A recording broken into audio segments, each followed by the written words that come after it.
Everything gone live. There we go. Okay. What's up, comic book fans? Fans of weird looking beards and men that should probably bathe more. We are Brian and Pete. Brian bathes. It's all good. I'm talking about myself. He's very clean with his Transformers. I am Pete.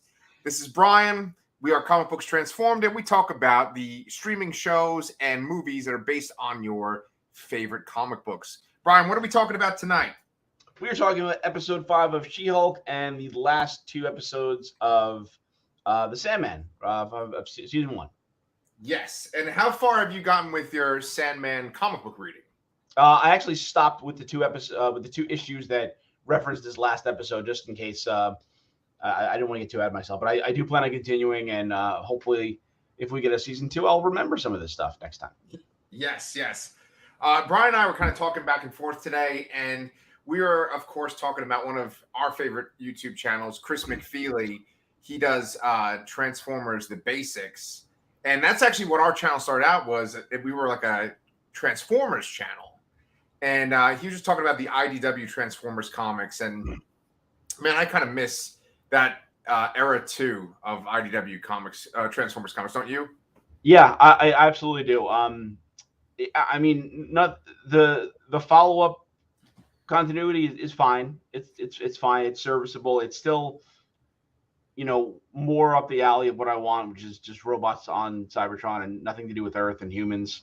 And I greatly fear that kind of reset is coming with the next company that'll have this license.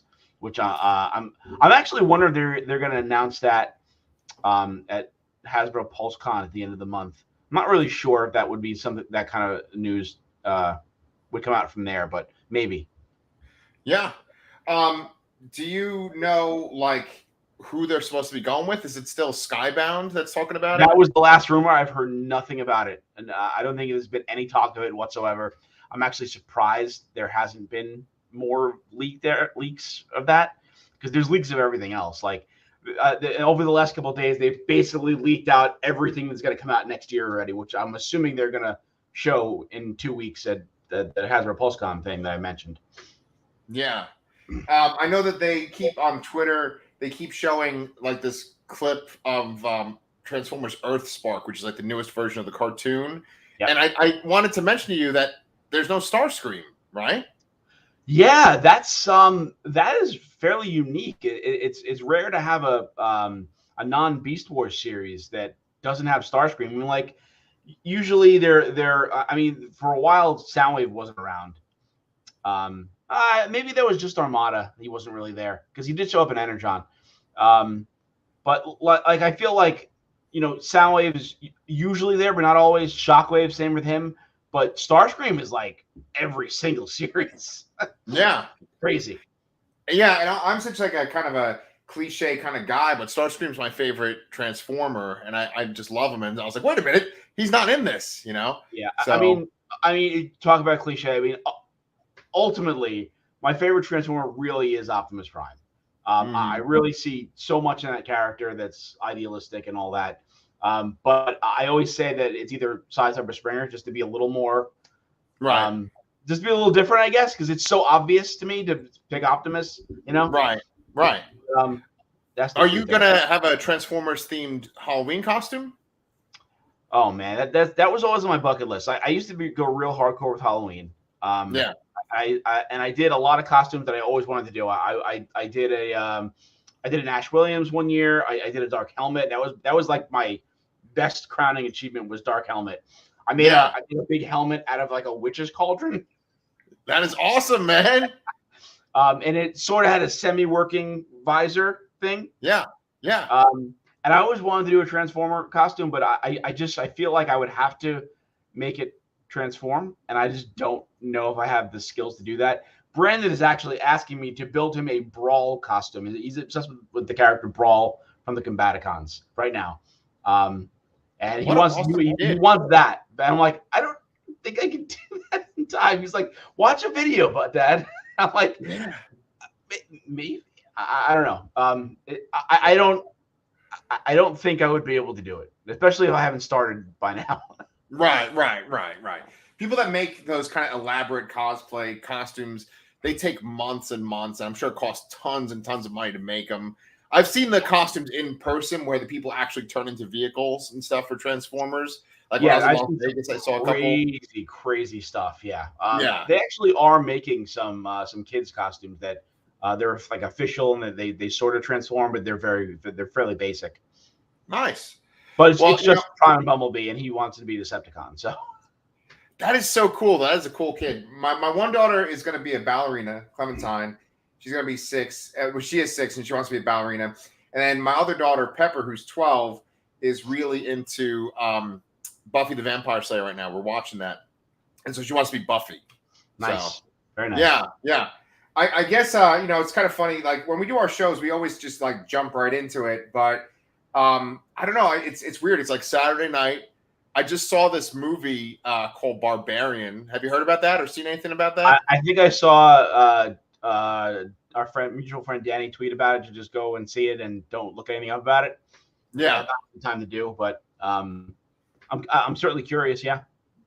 It was kind of a weird horror movie. I don't know. A lot of people are raving about it. I don't know if I feel the exact same way, but it's some little loosey goosey tonight. I had 2 drinks there while I was at the Alamo Draft House, but I am ready to talk about She-Hulk with you. And wait, before we jump into that, I know we're going back a little bit here, but you started off talking about Chris McFeely's Robots in Disguise video of the comic series, and I just saw a tweet actually that said that they were surprised in the comments about it. I haven't watched the video yet, by the way.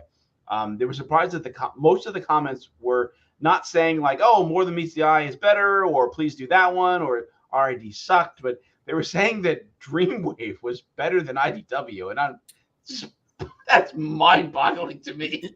Yeah. Wow. I absolutely remember being kind of blown away by the Dreamwave stuff when it first came out because it was just like it came out of nowhere. I didn't expect it at all, and it was fairly G1, designs and all that, but like looking back, it's it's no contest to me there. Yeah, no, of course. I think that 2 things about that. I think that with Dreamwave, you had some really great artists, and I'm certainly not as familiar with the Dreamwave comics for Transformers as I am for IDW. But I think like the artwork was really good, and I think that it was kind of revolutionary at the time, the Transformers artwork they had for those comics. And then I think just in general, when it comes to comic book stuff, once you get used to a certain thing and you've seen so much of it over time, it kind of loses its luster. And I think that like those Transformers comics were different from the Marvel Transformers comics. And so maybe people that kind of got into Transformers comics then, maybe that's why they have nostalgia for it, even though it's not as good as like the IDW stuff. That's my verdict. Yeah, I mean, I guess for me too, it's like when I was younger, when I was reading the original Marvel comics, I guess at the time I didn't think the art was spectacular. Now I do. Like now, to me, it's like iconic and it's incredible.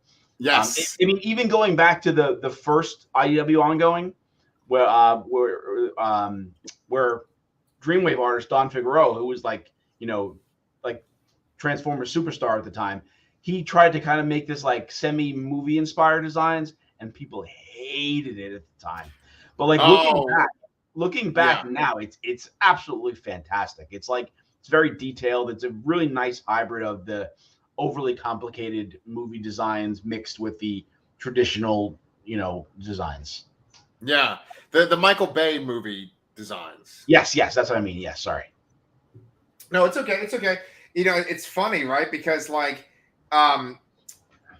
clearly I just want to talk about Transformers with you versus talk about She-Hulk, and but it brings up the point, right? Because we are so deep into the MCU at this point. There's how many TV shows now has Disney Plus put out? 8? Yeah, I guess so. Yeah, it's like around there, right? And then there's like 28 movies or something like that along those lines, right?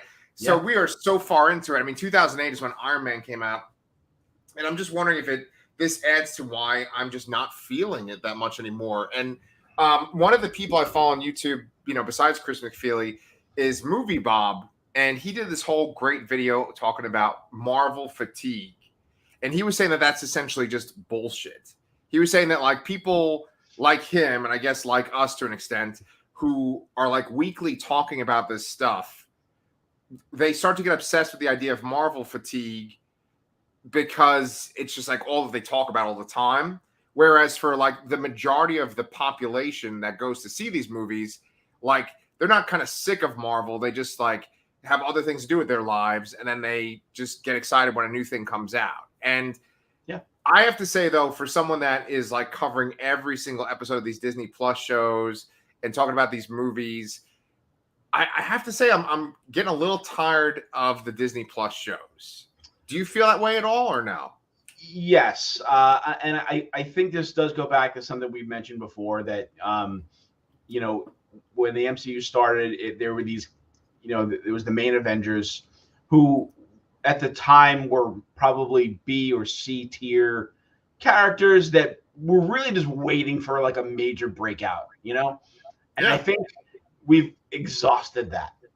Yeah. You know, but because all those characters are essentially gone for the most part. And you know, they're trying to bring up other characters, um, and it's not having the same effect. And I don't think I am maybe starting to think that these shows were not a great idea.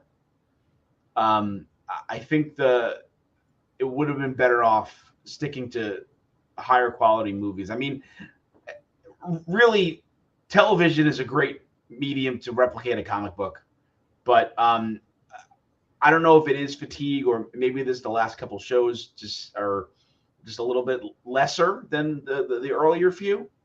Yes. But there is something going on here, and it's not like I don't like them at all. I mean, I do enjoy them on some level. I'm not like I don't think they're terrible. Yeah. But I do think that some of these things more recently have not as been a high caliber overall. Or Yeah. maybe it's just that I'm not as invested in these characters as I am in some of the others. Okay. Well, let me ask you this, right? Like when you were growing up and you were a kid and you had cable TV at your house, right? I don't know if you're like me at all, but like my parents would have the TV on quite a bit. The TV was on when we would eat dinner. The TV was on like when it was kind of like prime time around like 9 o'clock. I had the TV on when I would go to bed. So the TV was on frequently and it was whatever was on TV, right? And I feel like my dad, my mom, my other relatives, they're still doing that now to this day, even though they have streaming. For me, I'm wondering if I watch just as much TV, it just doesn't feel like it's background noise, but I'm just always like trying to get through like this Netflix series so I can review it, get through this movie so I can review it. Like, I wonder, do I watch less TV, but it's more like targeted, or do I watch just as much TV, but it's still like I'm like choosing specific stuff. So what's that like for you? So this is what I think is the difference between watching TV now and watching TV back when we were younger. Go ahead. I think most things when we were watching TV in the the 80s and the 90s and all that were more episodic. Yeah. You didn't necessarily need to pay as much attention because Right. obviously there weren't as many ways to if you missed an episode, like there weren't as many ways to catch up on it, as there is today. So I think TV was written to be more episodic back then. And I think episodic TV is more background noise TV that you just kind of leave on while you're doing something else. But everything we're watching is much more serialized where you kind of have to pay attention, and it's less likely I'm less likely to put that on as background noise. Like right now I'm rewatching House MD, which is one of my all-time favorite shows. I love that show so much. It's the same goddamn formula every week, but I love everything about it. That is a great background show.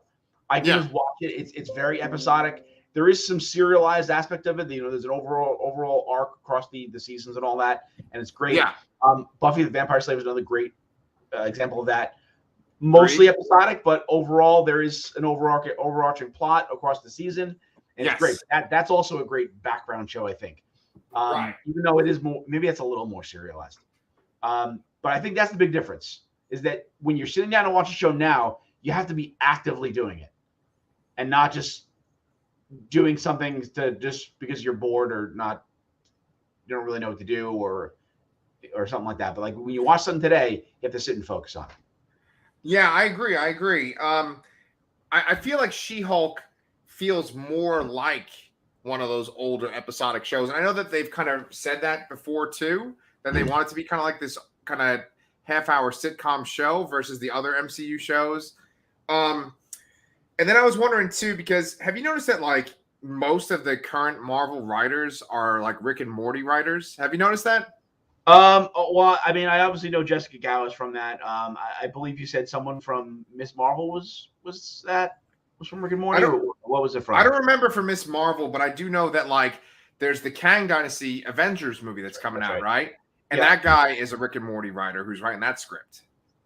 Yeah, I mean, it's I mean, we know what happened with you know, like Marvel essentially was practically the death of the adult comedy movie, you know, because they put so much comedy in an action movie. It's like who wants to go see just a straight up comedy movie at this point? I don't know. I don't think I don't think any. No, Thor went a little too hard with the humor. The last Thor Love and Thunder went a little bit too much. Maybe that was the only one that did a little bit too much humor. I think so far in terms of movies. Yeah.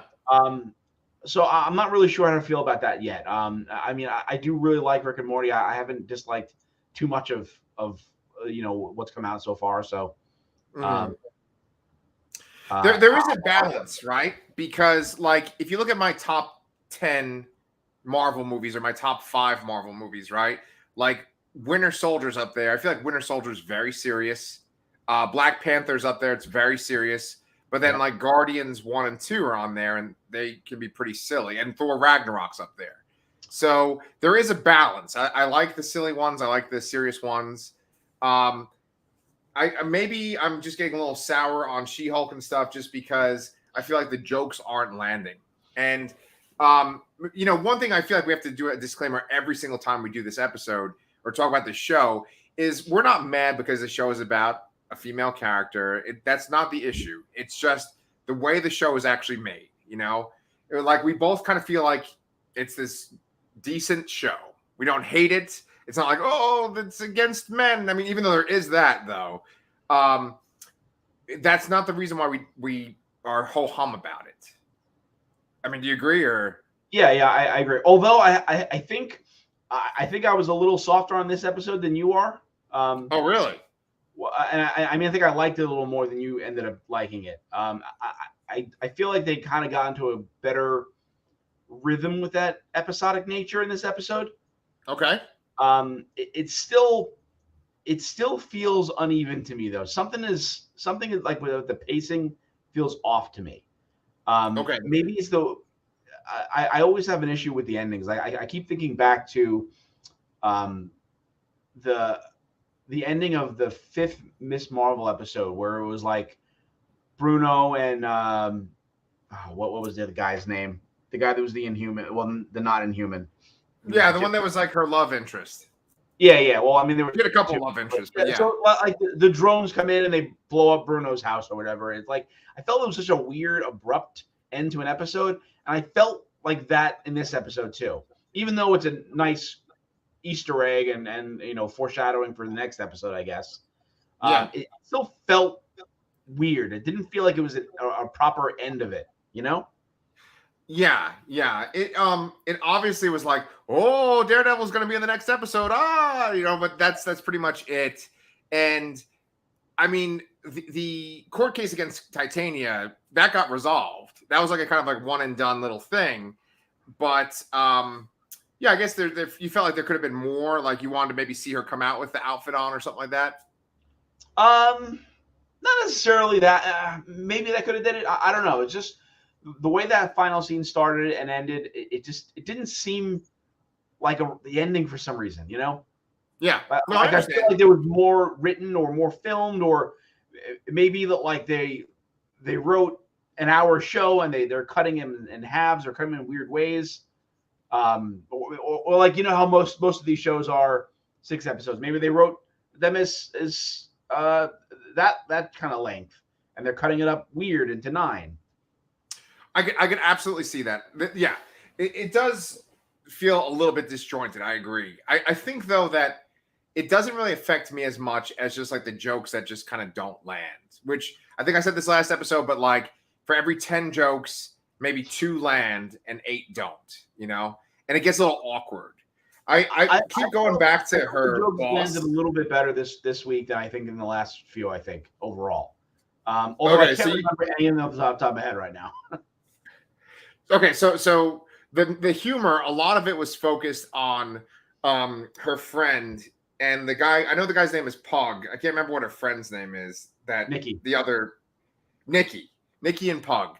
They go to get Jennifer some clothes so that she'll be dressed more appropriately when she's She-Hulk, and he's got like a drip dealer or something like that. Yeah. It's like a guy who gives him like superhero kind of merchandise, and so they go to find like this guy that makes superhero type clothing, and it was like a B plot with just those 2 characters, and the majority of the humor was with them, and I just felt like it was like just trying too hard, you know. I don't know. I didn't mind. I didn't mind that B plot. It felt like they were going somewhere with it. It just kind of connect to the show. The A plot is obviously Jen's case against Titania, which I did enjoy. I don't know. I did feel this one like I might say this was my second favorite episode of the show so far. What's your first? The pilot? The pilot, but the hands down the pilot. Okay. Well, that brings up another point that I want to just get to before I forget about it, which is I feel like there's only 2 regular characters on this whole show. There's only 2 characters that feel like real, authentic people, and every other character feels like a caricature. Everyone feels like so exaggerated. Like the only 2 characters that feel like legitimate, real characters are Jen and Bruce, the Hulks. That's it. Okay. I feel like I keep criticizing the show. I know what you mean. But I mean, it is a comedy show. I mean, what sitcom does not have over exaggerated caricatures of people? You know. I mean, very, very good point. I think that like if you look at like let's say The Office, right? That's like the first thing I think of on the top of my head. You have like Jim and Pam, who for the most part are the regular people, and everyone else is quirky. But then you know you could say that Ryan, even though he's sort of weird and he gets weirder over time, he seems like a normal person. There's a couple of normal people in there. If you look at like Cheers or something, I know that's kind of going back even further, but like, you know, there's over the top characters like Carla and Woody and stuff like that, and Frasier. But I think like Sam is pretty normal, and you know, I don't know. Yeah, no, that's a comedy classic. You know, there's the straight man, and then you know the weird off the kilter characters. You know. Yeah, I just feel like everyone is so exaggerated to the point where they don't seem like they're like real people. It doesn't like sync up with the rest of the MCU the way that the people act. Like everyone is like over the top. Fair. You know? Yeah. And like I even made this comment in our notes of like, if this is actually the world that the Avengers are trying to save with all these like over the top ridiculous people, I'm kind of okay with Ultron dropping Sokovia on the planet, you know? I mean, this is what I keep thinking about is that I would be really curious to see how Jen works in something else. Yes. I want to see how, if they can pull that off, if it feels weird, if she still breaks the fourth wall, or if she becomes more serious or something like that. I'd be really curious to see that, and I hope we do get to see that somehow down the line. Yeah. Well, one thing that like I didn't put in our notes at all, but we should probably bring up is there were a bunch of Marvel announcements between our last episode and this episode. And one of the major announcements that I was like so excited about was their Werewolf by Night trailer.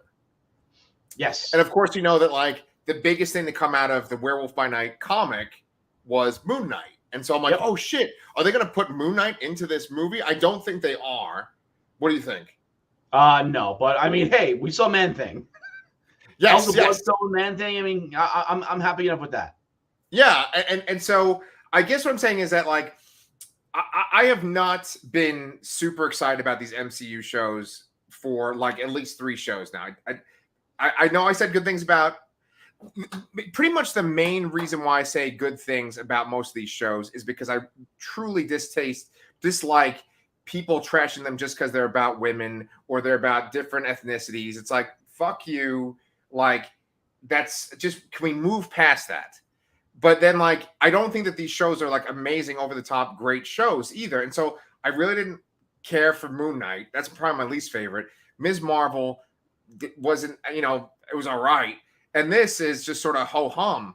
But just like you said, I would love to see each of those characters, Ms. Marvel, Moon Knight, She-Hulk, in other things with other established MCU characters. Yeah, maybe it's just the tone of the shows, and we're used to something more different, and it's just everything feels different on these shows. I think the one, out of curiosity, which one would you say most felt like one of the movies out of the Disney Plus shows? Oh, Clear shit. answer for me. It's a clear answer for you. Wow, For that's me, interesting. yeah.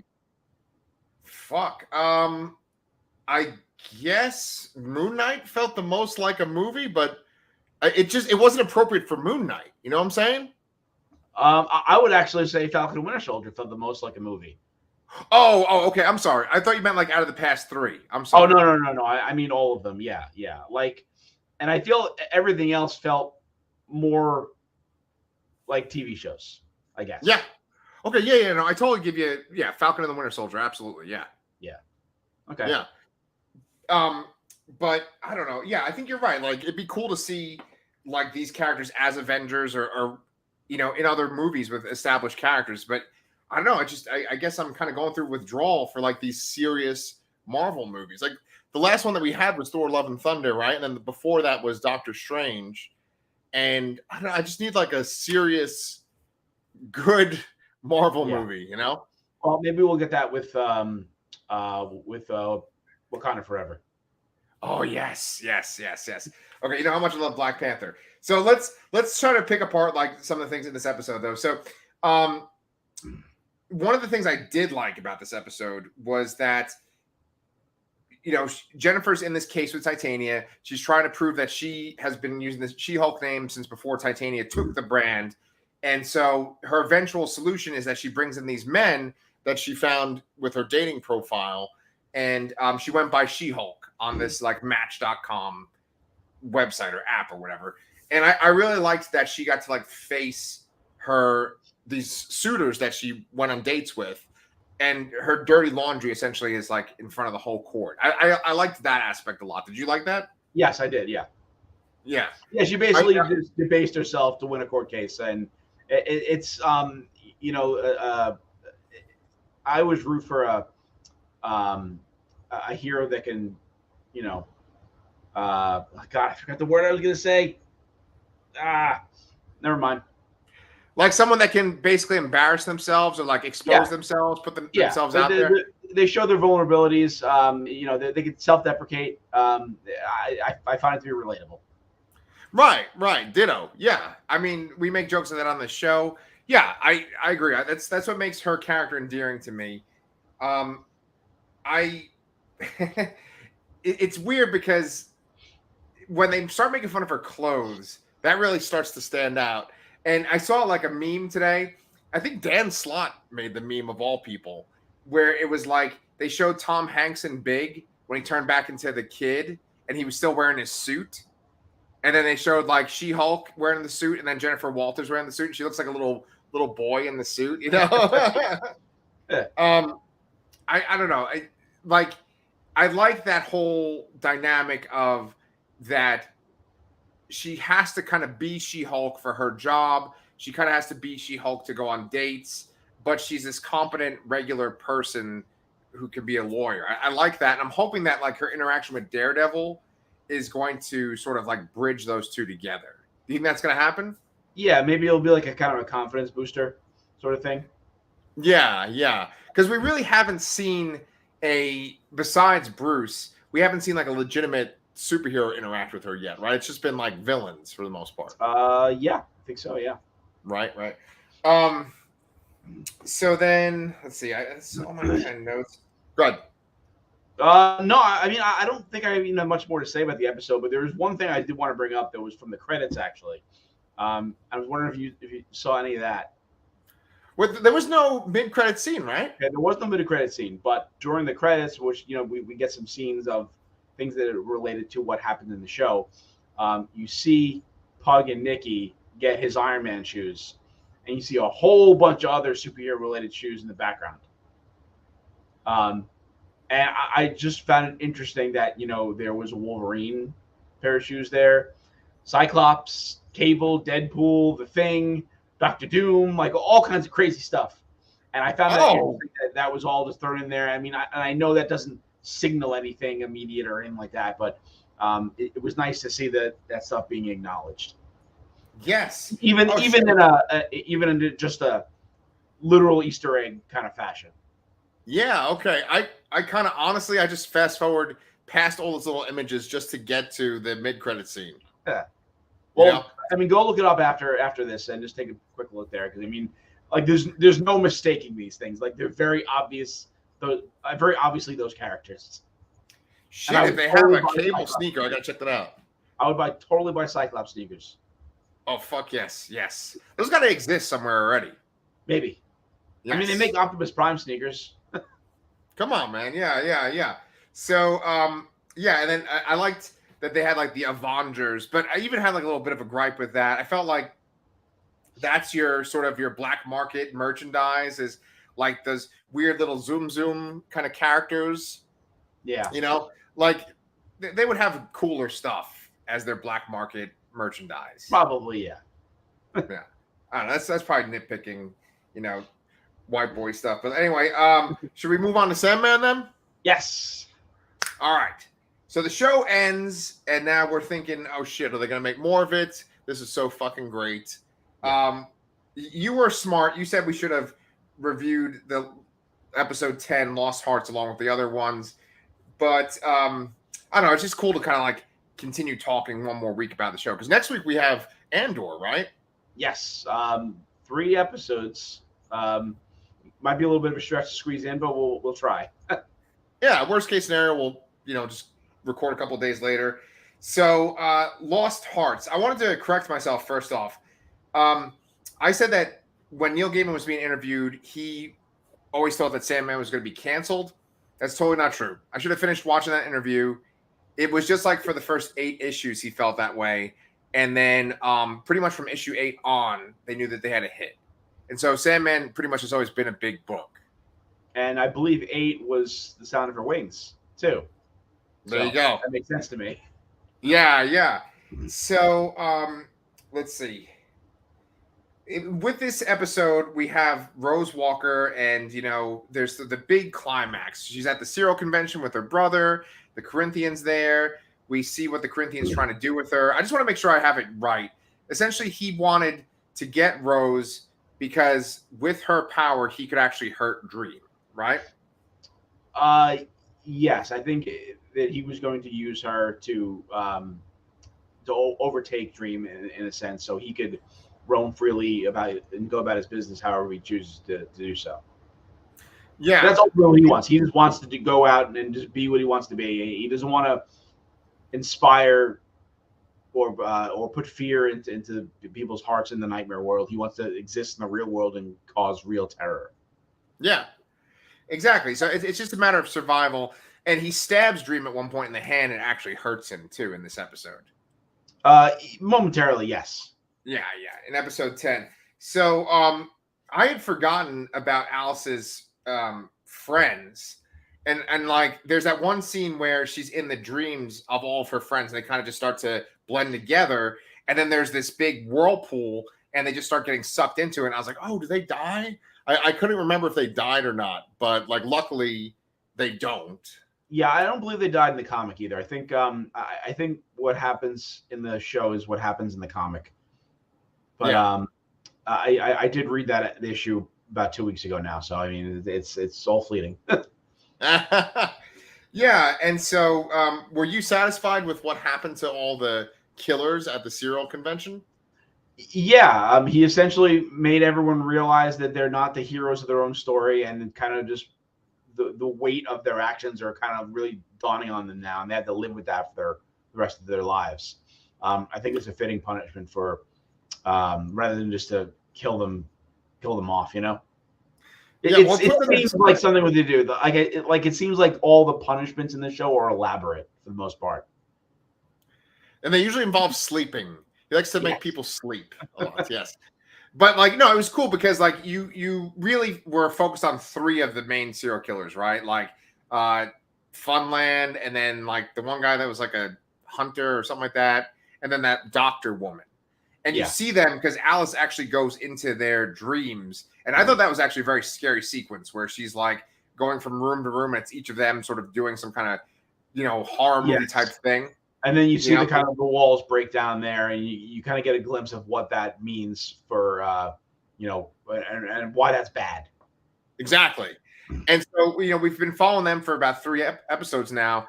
And so you do see the end of each of these characters. Funland is dead before this episode begins. So he's dead. The one guy who's like a hunter, he shoots himself in the head. And then the woman who's a doctor, she turns herself into the cop. So, justice is served with all three. I thought it was really a great sequence. That's pretty much what happens in the comic too, right? Um, You said it was fleeting. I don't know if you remembered that part. yeah, I don't remember I remember more so about the housemates than I remember about the actual killers. I think it was more ambiguous, and I think they all just kind of left. They all With left. with the set that same they realized what they did was wrong and they had to live with it, sort of thing. Okay. Okay. Cool. Cool. Cool. So, let's see. Lida Hall gives birth to her baby, and I think that's a little early. That didn't happen in the comic, It right? did Do you actually. remember? You know what? Maybe I'm wrong. Because that was handled earlier on with Brute and Glob, and Jed, and Mhm. I think she didn't give birth yet, but they comment that you're fine. The baby is fine to keep now, but because it's part dream, as part of the dreaming, that I will come back for it someday. So that at least happens there. Yes. The baby. I'm not going to spoil anything besides saying that the baby does have a significant impact on the Sandman story, like ultimately. But I was actually kind of surprised to see, like, oh, we're only one season in, and this baby is being born. You know? Yeah. I think I want to say that in the comics she was like 6 months pregnant for the entire like 2 years that she spent in that little dream world Yeah. that contained dream world. So she probably was still 6 months pregnant when the story ended there. Okay. Yeah, there's more to it. There's also a lot with the fates in the comics, and they've shown the fates a lot in the show too. Yes. Um, in the next episode, in episode 11, Dream of a Thousand Cats, we see the fates, and they I think are the mothers of. I mean, I'm sorry. The next episode is two different stories in one. There's Dream of a Thousand Cats, and then there's Calliope, and Calliope is one of the muses. But I think they imply that like she's the daughter of the fates, right? Yeah, she said they said that she's the youngest of nine. They are implying some kind of relation there. Um, it's possible that she's directly a daughter, or it's some kind of weird, like, oh, we're all gods and come from the same cloth. Yeah. One of the things I love so much about Neil Gaiman is that he gets inspired by mythology, and he likes to like weave mythology into his own fantasy that he creates, right? And Yep. so the Fates, and they also go by the name of the Furies, play a major role in the whole Sandman series. And in that episode of Calliope, we see that like Dream had a relationship with Calliope, and they even had a kid. And the kid they talk, what's that? Yeah, I was just kidding. Who is Orpheus? Right, right. Yeah. And that is like taken straight out of Greek myth. That's actually a myth that my mom is really into. This story of like Orpheus, and then this woman that he falls in love with called Eurydice. And at Yes. some point in the Sandman comic, you even see that Greek story take place, and like Morpheus is there, and I think Calliope is there too. Yes.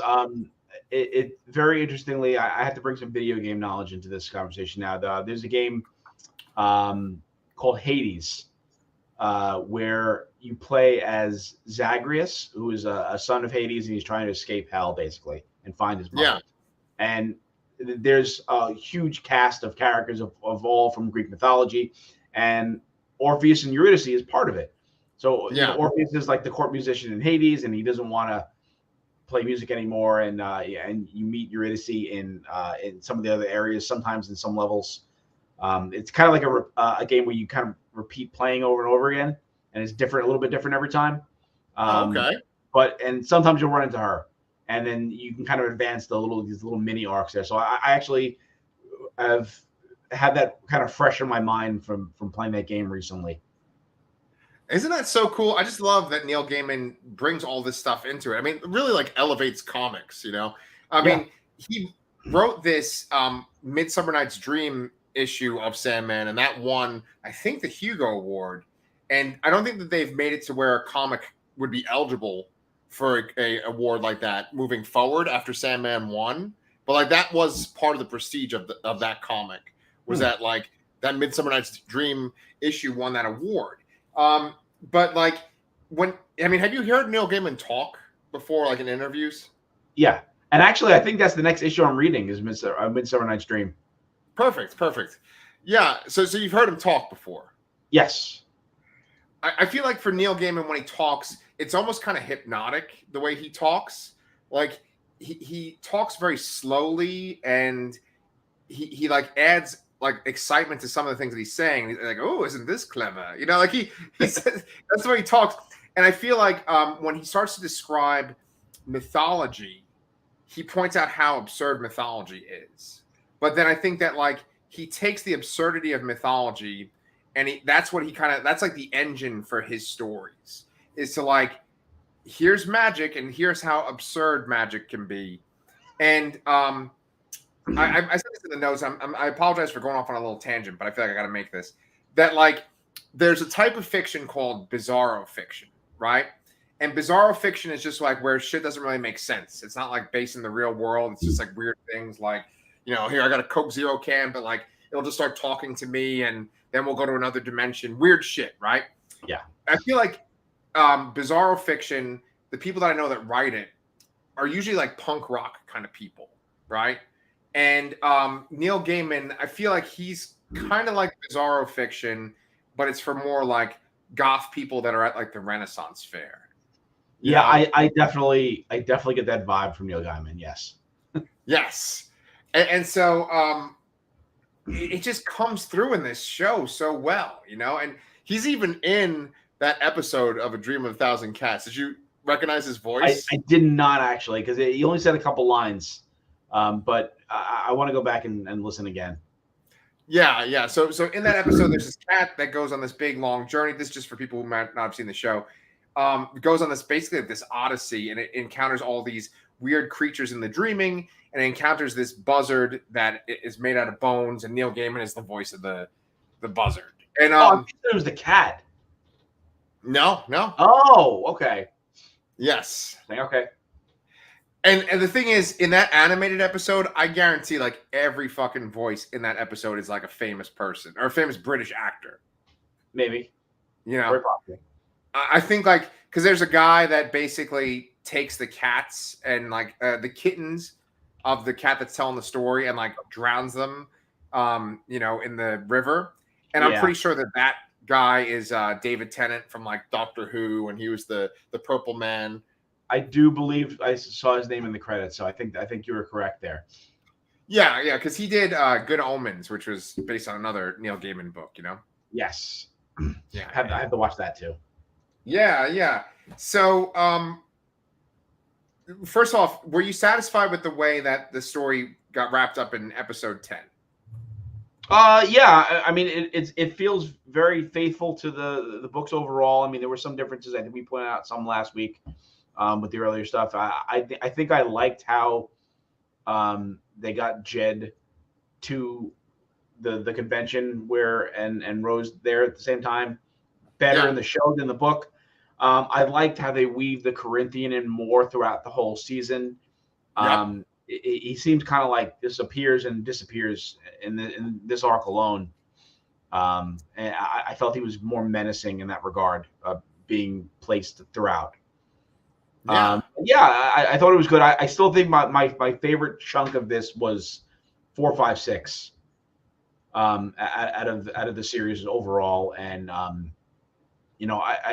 really do hope they find some way to make a second season, and I hope that it gets the same budget that so it'll be just as good.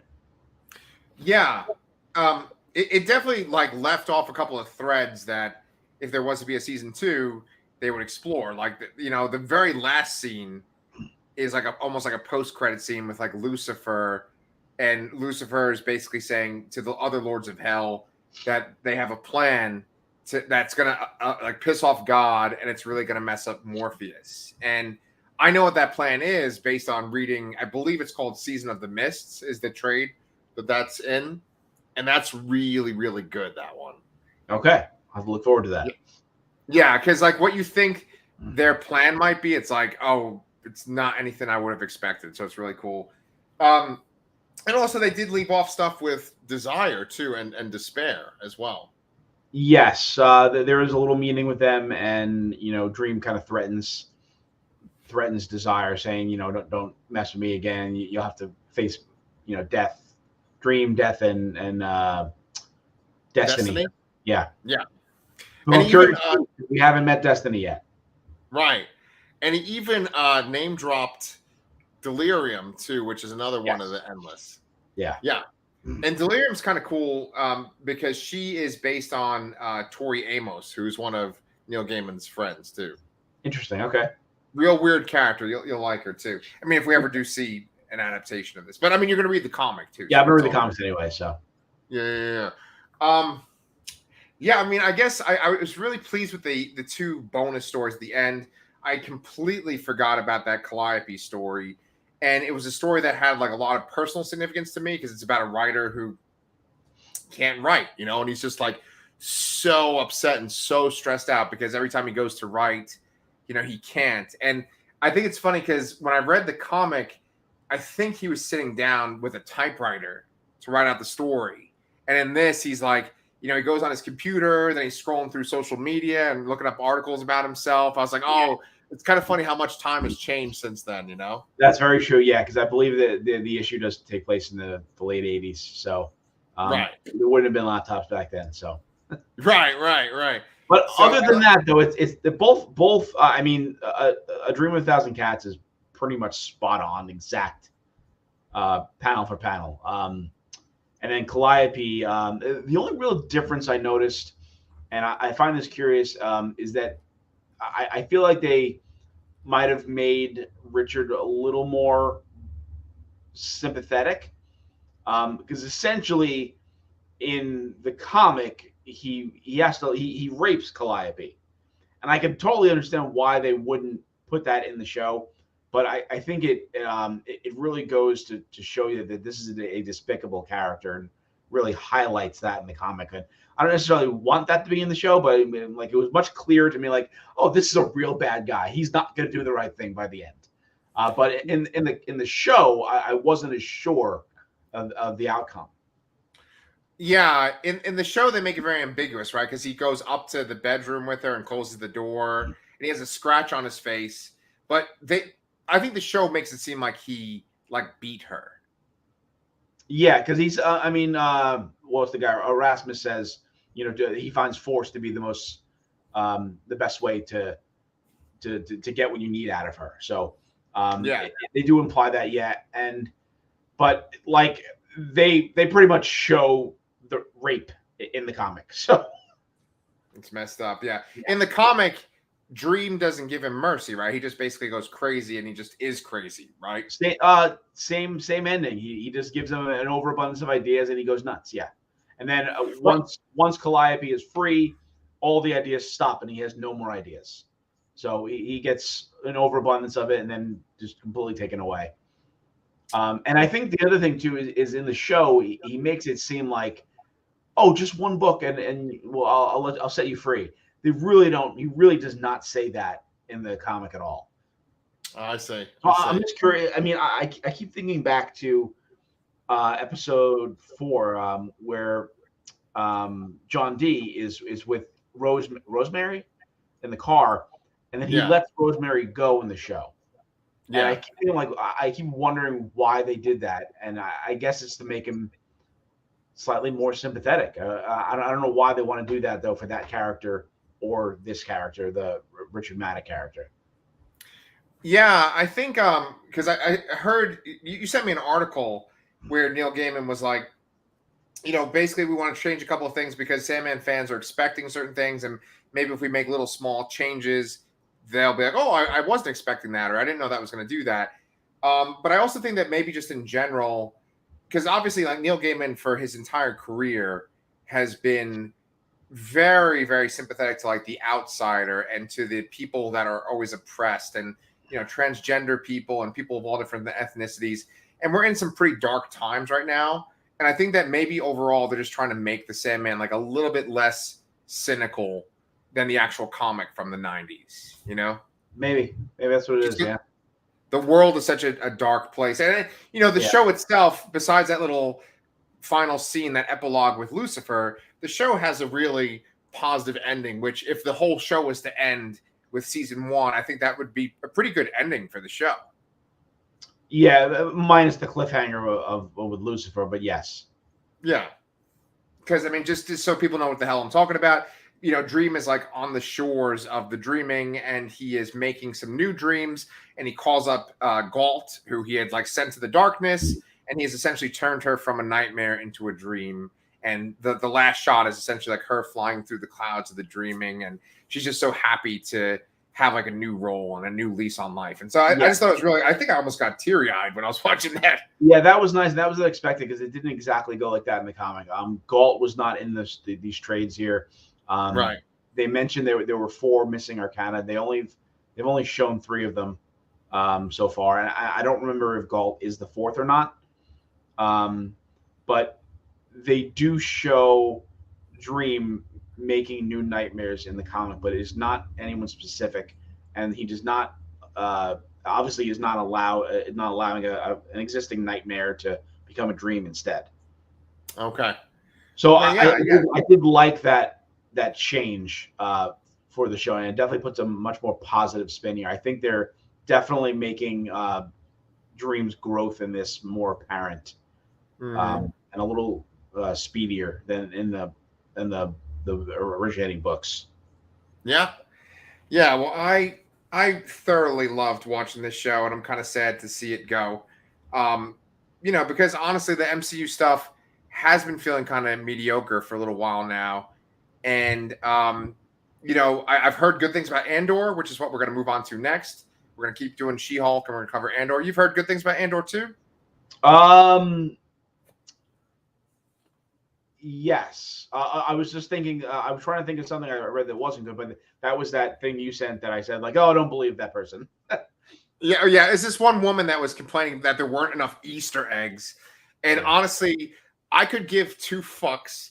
If you give me a good comic book show that has like almost no Easter eggs, but it's just a good story, I will fucking take that any day. Yeah, I totally agree. And I'm just excited to see a non-volume show that's using actual sets and all this. I think it's going to give us something much different, and I'm excited for it. And I never would have thought I would have been excited for Andor, because I mean, like, I really did enjoy Rogue One, but I wouldn't have put Andor as one of my favorite things necessarily about it. My top like 5 or something like that, I guess. Right. Not bad by any means, but just the fact that how this show looks so far is exciting to me. Yeah, I'm excited, man. I heard it's pretty gritty too, so yeah, that might be nice just to see something that's like a little bit darker than what we've been seeing on Disney Plus, for the time being. Absolutely. Cool. So if you're able to watch all 3 episodes of it, and we can watch She-Hulk, then by Thursday we can have our usual episode. Otherwise, we can always do it on the weekend or a later day. But yeah, man, it's been fun talking about Sandman with you. And if you guys have not liked and subscribed to our show, please do. We always love hearing from you guys. It's so cool to see the comments from you. And let us know. Are you feeling the same way about Marvel shows? Are you feeling the same way about She-Hulk? And what did you think of Sandman, as a whole? So anyway, we will see you guys next week for She-Hulk and End.